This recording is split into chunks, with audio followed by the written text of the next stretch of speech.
Glória a Deus. João,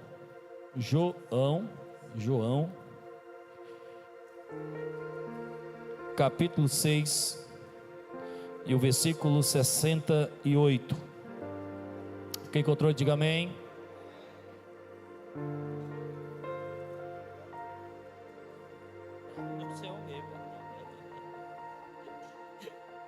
Glória a Deus. Glória a Deus. João capítulo 6, versículo 68, diga amém. Eu vou ler aqui a primeira vez na minha versão, depois eu vou ler naquela que está no projetor.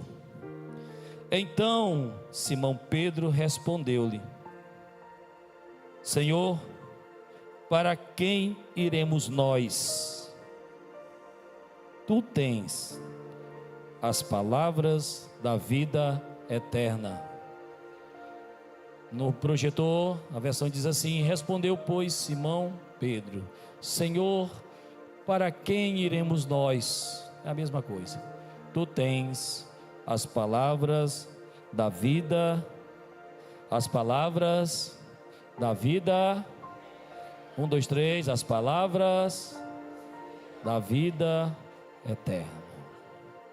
Amados, antes de começar a ministrar aqui a palavra, geralmente eu não faço isso, mas eu acho que eu devo hoje fazer isso. Agradecer a Deus e dar um testemunho de um livramento. Hoje à tarde,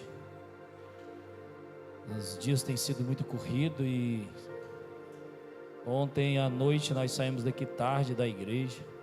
Tivemos um treinamento para liderança de casais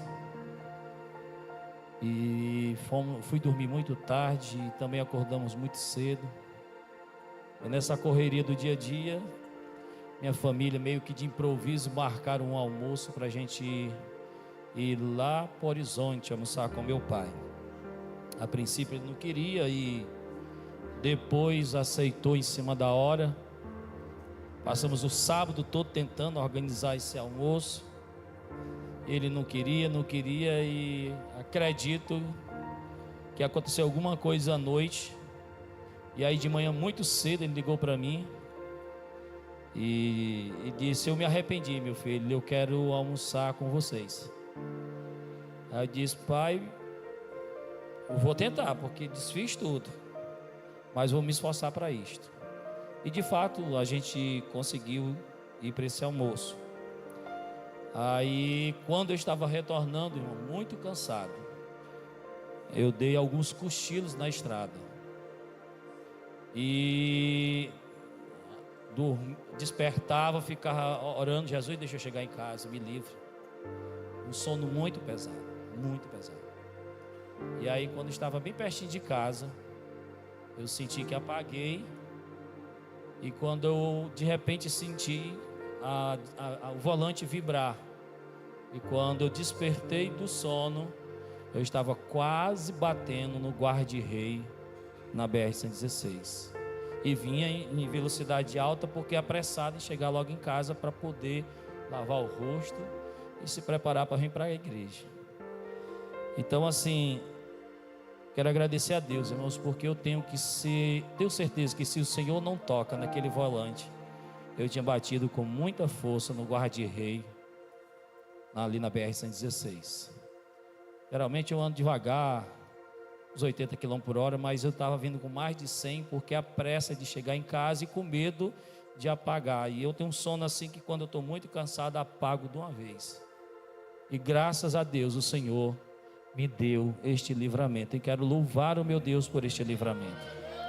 Quero engrandecer ao Senhor por esta graça, essa bênção recebida.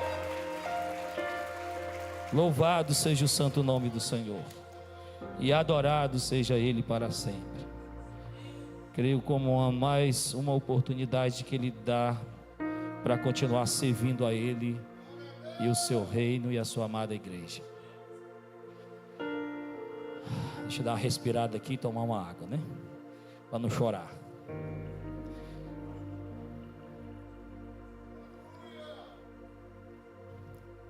Queridos, nós estamos diante de um texto muito impactante. Os textos, versículos que antecedem essa afirmação de Pedro, narra um questionamento de Jesus sobre a postura daqueles que se diziam seguidores de Jesus. Se os irmãos começarem ou tiverem tempo de ler com mais atenção João capítulo 6, por sinal um dos grandes capítulos do Novo Testamento, porque só aqui nós temos 71 versículos, e o capítulo 6 ele dá início com Jesus indo a Tiberíades, e lá uma multidão o cercava. No versículo 1 o texto já diz que após essas coisas partiu Jesus para o outro lado, o mar da Galileia, que é o mar de Tiberíades. E no versículo 2 ele diz, repita comigo, uma grande multidão o seguia. Agora é interessante porque esse texto diz a razão, o motivo pelo qual essa multidão o seguia. E está aí, o seguia, repita comigo, porque via os sinais que operava sobre os enfermos. E lá em Tiberíades, Jesus operou o milagre da multiplicação, e milhares de homens, de pessoas foram alimentados pela multiplicação do pão e do peixe. E aquele jovem estava ali, não tinha recurso financeiro suficiente para prover alimento suficiente para aquela multidão, mas Jesus, pegando aqueles peixes, aqueles pães, o multiplicou e serviu a todos de forma que sobrou alimento, porque o nosso Deus é Deus da providência. Dado a isso, Jesus percebeu a intenção do coração daquela multidão de que haveria um movimento para conduzi-lo a Jerusalém e proclamá-lo rei. E Jesus não veio, pelo menos na primeira vinda, não veio para ser o rei dos judeus. Ele veio para ser o salvador do mundo. E aí Jesus se retira, vai orar e decide para outra margem. Porque de um lado nós temos Tiberíades, o mar de Tiberíades, que fica nas redondezas, à volta do mar da Galileia, ou o mar de Genezaré, lago de Genezaré. E aí então Jesus decide passar para Cafarnaum, voltar para Cafarnaum. Ele navega mais uma vez, volta com seus discípulos, ou melhor, os apóstolos, e a multidão sai o procurando, e percebendo que já não mais estavam lá, retornam. E quando retornam, Jesus vê mais uma multidão, e a multidão diz: o Senhor chegou aqui quando? Como é que a gente não percebeu e não viu? E Jesus mais uma vez confronta aquela geração, aquela multidão, dizendo: vocês não procuram-me por causa dos sinais, vocês me procuram por causa do pão, por causa da comida que eu vos dei. E a partir de então começa-se Jesus falar sobre o pão que desceu do céu. Ele começa a trazer uma mensagem que, segundo os apóstolos, é uma mensagem dura. Eu já vi João Batista pregar uma mensagem mais dura do que essa, porque João Batista chegou a dizer: raça de víboras, quem vos induziu a fugir da ira vindoura? Produzei, pois, frutos dignos de arrependimento, porque eis que o machado está posto à raiz. João Batista diz: se arrependa, seu bando de incrédulo. Traduzindo para o cearense. E eu sinceramente, eu vejo uma mensagem muito dura. Mas essa mensagem era dura porque eles não compreendiam a mentalidade religiosa judaica, não abriam para a revelação do que estava acontecendo com eles. Como João escreve no capítulo 1, o verbo, o que no princípio era o verbo, e o verbo agora se fez carne, e esse verbo estava entre nós, entre eles, e eles não percebem ainda a obra, a missão de nosso Senhor e Salvador Jesus Cristo. E quando Jesus diz que Ele é que é o pão que desceu do céu, que para ter a vida eterna era necessário comer do seu corpo e beber do seu sangue, a Bíblia diz, que eu não quero narrar por causa do tempo, senão se for resumir um 6,75, um versículo aqui, a gente vai passar a noite todinha e vira vigília. Quem quer, diga amém. Ixi, ainda tem uns 5 crentes mesmo, viu? Ninguém vai trabalhar amanhã, né? De fato, meus irmãos, o que é que acontece? Isso ecoa para a sua mentalidade fechada, religiosa, como uma afronta, como um desrespeito ao legalismo da religião, ou a legalidade, ou a compreensão religiosa de que eles tinham da lei. Jesus está dizendo: eu estou me oferecendo, eu sou o alimento que vocês precisam, e para ter a vida eterna vocês têm que comer do meu corpo, vocês têm que beber do meu sangue. E isso foi um escândalo, e eles começam a sair. Abra a Bíblia, deixem a Bíblia de vocês aberta. Olha o que é que diz aqui o versículo 66.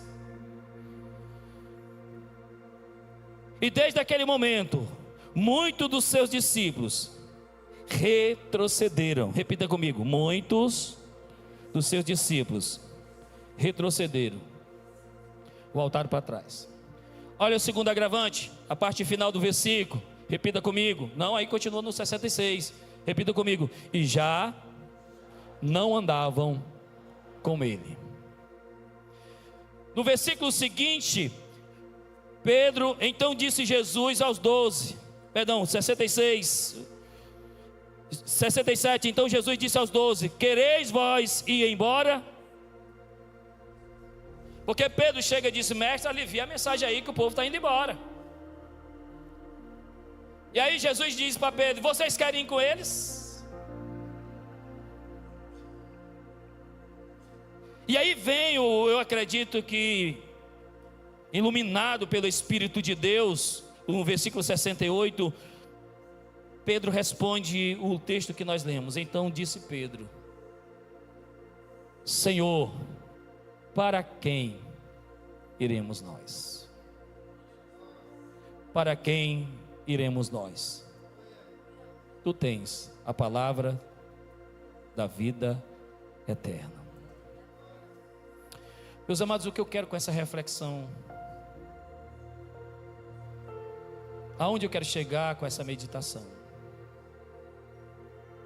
Na verdade, eu quero chegar a uma pergunta: quais são as motivações que nos levam a seguir a Cristo? O que é que motiva você a ser um seguidor de Jesus? O que é que lhe motiva a você ser discípulo de Jesus? Faço questão de observar que aqui estão diretamente relacionados a discípulos, porque o texto diz que muitos dos seus discípulos retrocederam e já não mais andavam com. São pessoas que tinham crido, foram pessoas que ouviram a mensagem e estavam seguindo Jesus por muitas razões, e quando são confrontados pela palavra e pela mensagem, porque o que na verdade Jesus estava tratando aquele povo, estava expondo as suas falhas, a fim de que os libertasse daquela mentalidade egoísta.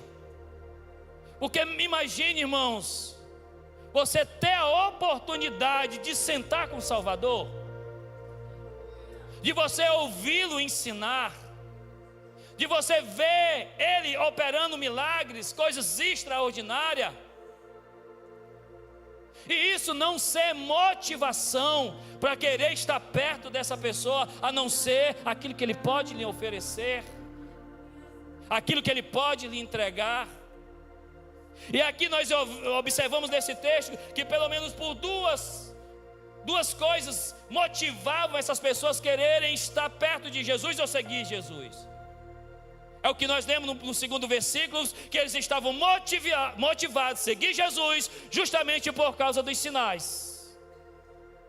E aqui eu abro um parêntese, querido, que se nós seguimos a Cristo por causa dos sinais, se essa é a motivação que nos leva a se aproximar de Jesus, a querer estar perto de Jesus, a ouvir Jesus, a conhecer Jesus, se essa é a motivação,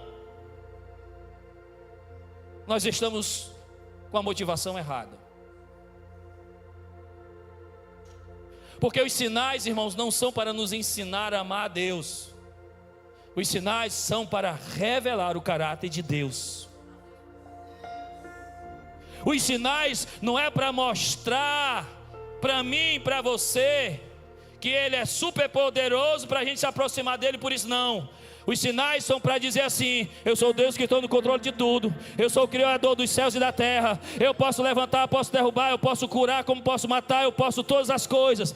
A motivação pela qual Ele revela seus sinais é para que a gente conheça o seu caráter, de um Deus santo, de um Deus perfeito, de um Deus justo, de um Deus magnífico, de um Deus que ama, de um Deus que é zeloso, de um Deus que é cuidadoso, de um Deus misericordioso, de um Deus cheio de benignidade, de bondade, de um Deus fiel.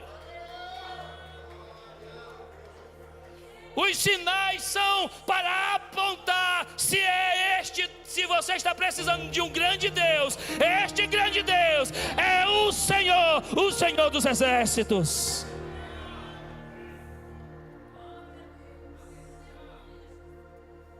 Então eu consigo entender que essa multidão seguia Jesus, irmãos, pelas motivações erradas.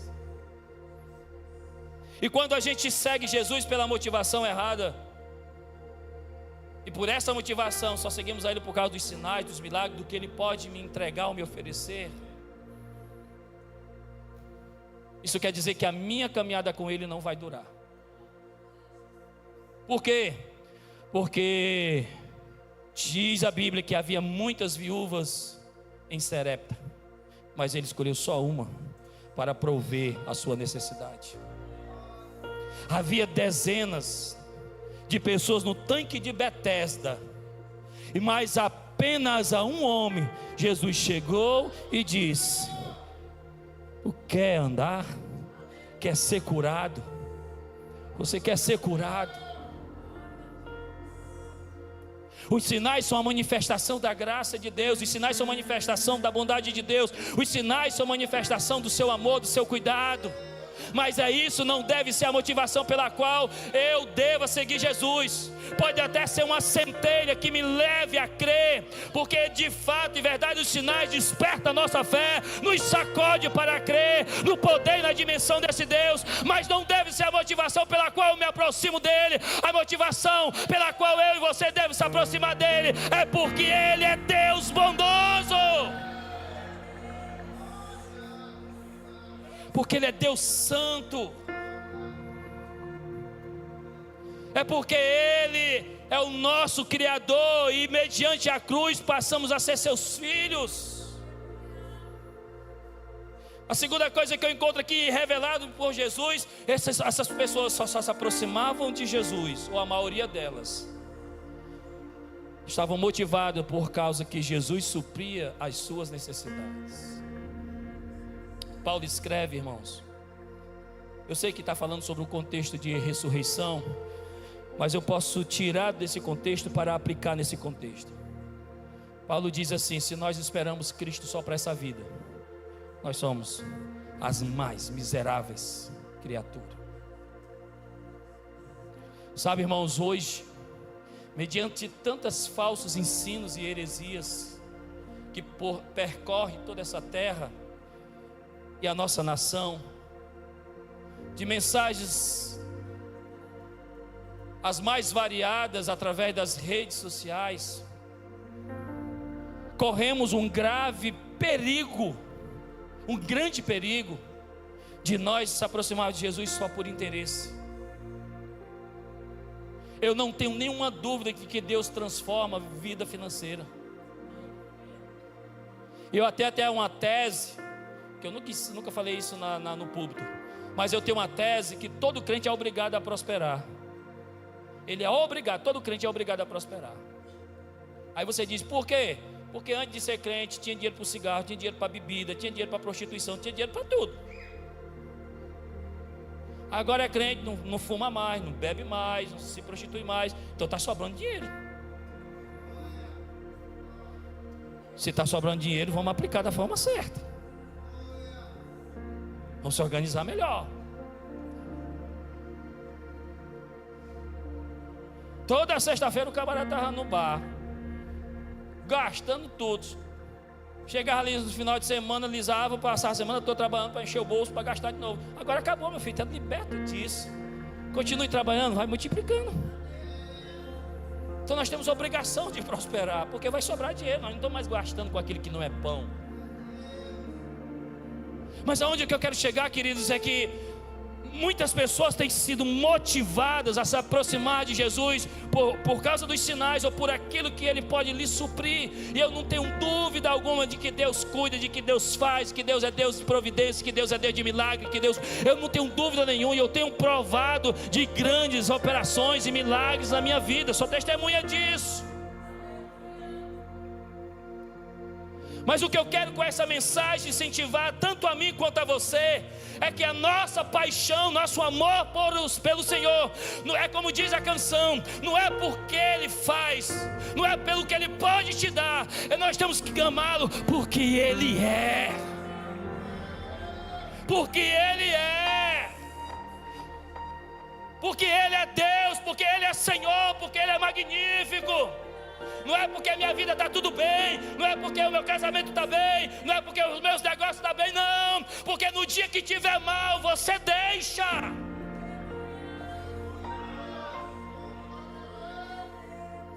No dia que a necessidade chegar, você vai questioná-lo.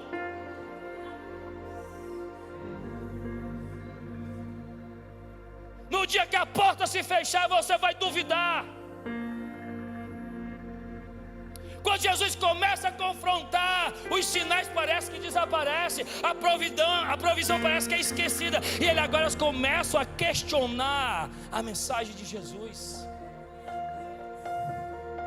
Repita comigo: a mensagem de Cristo, sendo dura ou não, tem o propósito de nos fazer melhores.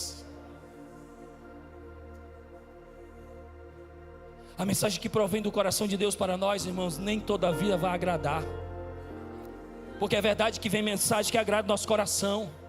Porque é uma mensagem que vem de edificação, vem uma mensagem de consolação. Mas só que a Bíblia diz que a mensagem também é de exortação. É como hoje, né, o dia dos pais, então vamos lembrar da postura de um pai. Um pai, quando vê um filho que está saindo do caminho, ele chama, corrige. E a maioria dos pais que eu conheço, já sentei para conversar, e eles dizem a mesma coisa. Quando eu corrijo um filho meu, quando eu disciplino um filho meu, dói muito mais em mim do que nele, mas sou obrigado a fazer porque eu amo. É como uma certa vez, lá perto de casa, um senhor estava descendo a correção no filho. A polícia parou, a PM viu aquilo ali, parou e disse: ei senhor, pode fazer isso não. E ele é aquele cabra idoso assim, bem. No interior a gente chama de bruto, aqui na capital a gente chama de grosseiro. Aí ele olhou para o policial e disse: seu policial, se hoje eu não fizer isso com meu filho, amanhã quem vai estar batendo nele é você. Então é melhor eu bater nele agora, que sou pai, do que você que não é pai bater nele. Aí o policial olhou: o senhor está certo. Entrou na viatura e foi embora. Aquele homem, mesmo não tendo conhecimento bíblico, aquele homem não tendo a mesma orientação que nós temos, faz isso por quê? Porque ama. E a Bíblia diz que o Senhor nos corrige, irmãos, nos chama a atenção, trata-nos, coloca-nos em situações, sabe por quê? Não é porque que Ele é mau, é porque Ele nos ama e quer o nosso bem, Ele quer o teu bem. A correção dói, a correção fere, mas o resultado vale a pena.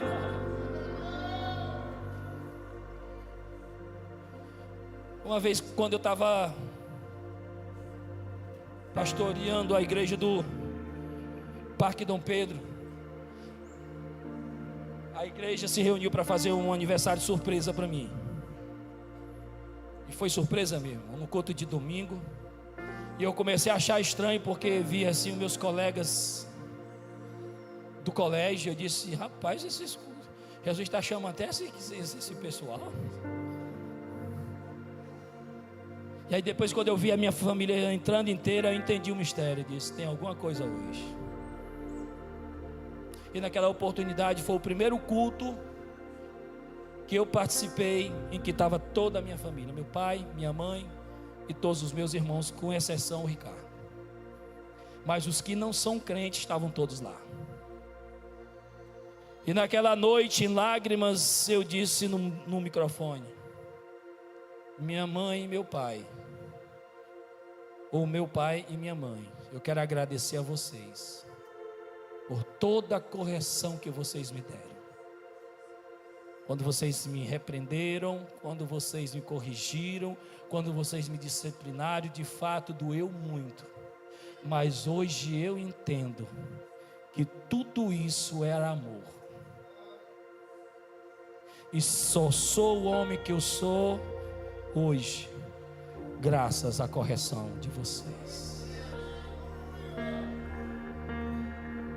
Quando Jesus chama essa turma para correção, o que é que eles fazem? Se desapontam. Quando Jesus diz: olha, eu tenho um alimento para dar, eles mostram-nos os sinais para que a gente creia. Mais sinais? Jesus no dia anterior tinha feito uma multiplicação, tal sinal nunca feito. Fora isso, Jesus já tinha curado, Jesus já tinha feito sinais, prodígios e maravilhas extraordinários. Precisava de mais sinais para quê? Precisamos fazer uma reflexão com relação a nossas vidas e a postura que nós estamos tomando em relação ao nosso seguir a Cristo. Porque se eu só sigo a Cristo por causa dos sinais, ou só sigo a Cristo por causa que Ele supre as minhas necessidades, por causa do seu cuidado, irmãos, desculpe a expressão, nós somos miseráveis, somos mesquinhos, pobres, cegos.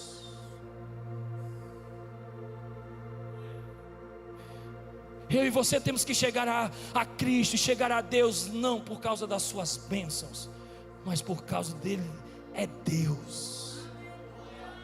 Mateus 6,33, mas buscai em primeiro lugar o reino de Deus e a sua justiça, e as demais coisas vos serão acrescentadas.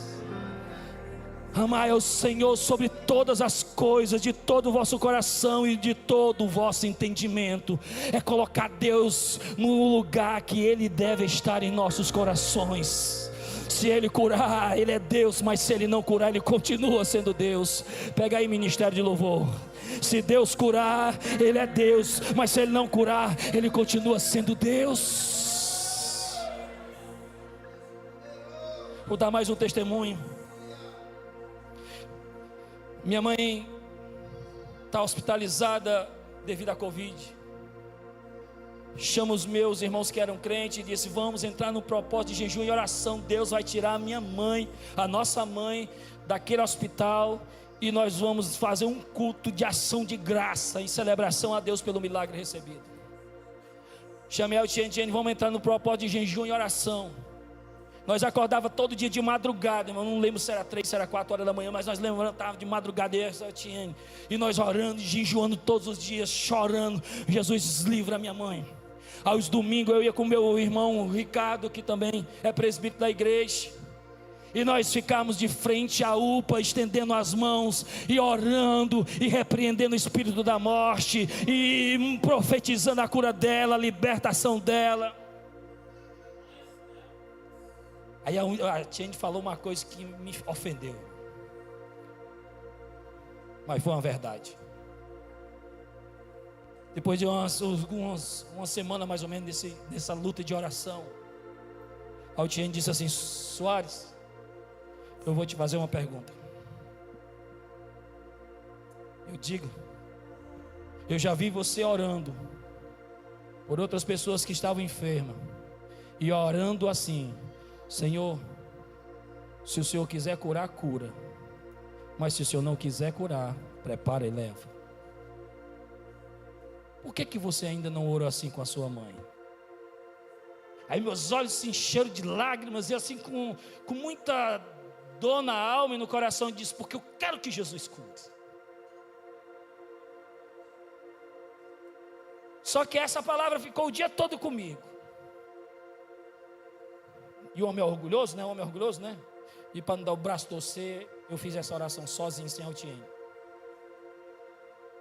Eu disse: Senhor, não sei se foi o Senhor que usou Altiene, mas eu quero dizer para o Senhor, se o Senhor devolver minha mãezinha, eu vou te glorificar de toda a minha alma e todo o meu coração. Mas se o Senhor levar, eu farei da mesma forma, porque tu és o meu Deus. Está nas tuas mãos. Se o Senhor quiser curar, cura. Se o Senhor não quiser, pode levar. No dia seguinte, a meio-dia, eu recebo a ligação que ela partiu para a eternidade. No sepultamento da minha mãe, vocês sabem como era a Covid? Não teve velório. Eu sepultei a minha mãe em gritos, igual os gritos do irmão Gilson: glória a Deus, glória a Deus, louvado seja teu santo nome. Para que não houvesse espaço no meu coração para não murmurar e nem questionar o meu Deus. É muito fácil crermos e seguir Jesus quando está tudo muito bem. Agora, se existem essas motivações que levam as pessoas a seguirem Jesus, e se você está nessas motivações, cuidado, porque essas motivações não te fará ou não te farão ser um verdadeiro seguidor de Jesus. O verdadeiro seguidor de Jesus segue Ele não por causa das coisas que Ele pode oferecer. Ele segue porque Ele é Deus, porque Ele é Jesus, porque Ele é Deus. Então nessa noite, talvez você tenha desistido de Jesus, porque o pastor não falou com você, ou porque algum líder não lhe cumprimentou. Talvez você tenha desistido de Jesus por causa de uma palavra, por uma situação, por uma prova, um desemprego. Não importa. Querido, hoje Deus está te dando a oportunidade de você se chegar a Jesus com a motivação certa para segui-lo, amar e ir para frente, porque há caminho de vida eterna para você.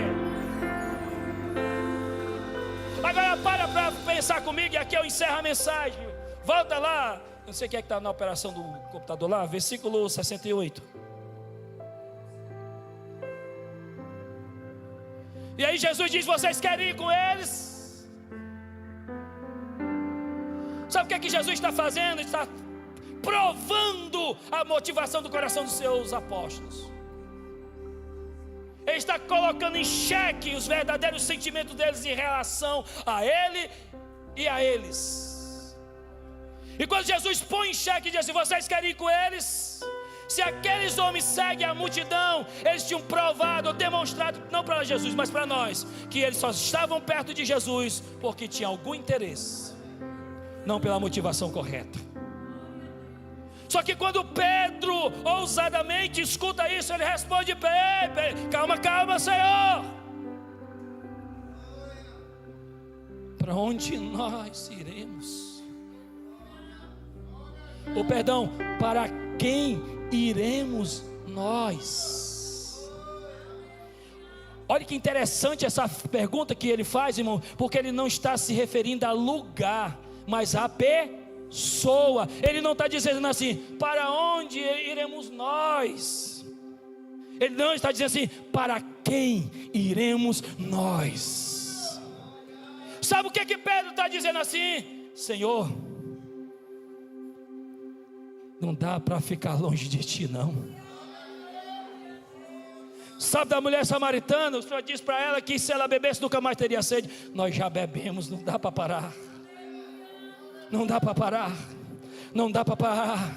Esse texto está dizendo, irmãos, que não existe outro caminho, que não existe outra verdade, que não existe vida, não existe outro Deus, não existe outra situação, não existe outra oportunidade, não existe ninguém. Ele é único e verdadeiro. Não tem lugar seguro melhor do que a presença do nosso Senhor e Salvador Jesus Cristo. Não tem lugar de paz melhor do que a presença dele. Não tem um lugar de maior vida, de maior esperança, de maior oportunidade que não seja a presença do nosso Deus. Não temos para onde ir, não temos a quem. Ele é o único. Você imagine o desespero de João na revelação, quando ele escuta: ninguém é digno de abrir o livro, desatar os selos e abrir o livro, desatar os selos e abrir o livro. E ele começa a chorar, mas de repente ouve sua voz: mas o Cordeiro de Deus, mas o Cordeiro de Deus, ele é digno de quebrar os selos e abrir o livro. Diga assim: ele é digno. Diga forte: ele é digno. Se ele é Deus, se ele fizer, ele é Deus. Essa noite Jesus está te convidando a voltar ao caminho. Eu não sei o que te afastou de Jesus, ou também não sei o que tem te levado para distante dele, mas uma coisa eu sei, que ele está aqui. Pedro diz: para onde iremos nós? E aí ele responde: só o Senhor tem a palavra da vida eterna. Repita comigo: somente Jesus. Forte: somente Jesus tem-nos a palavra da esperança da vida eterna. Jesus é vida.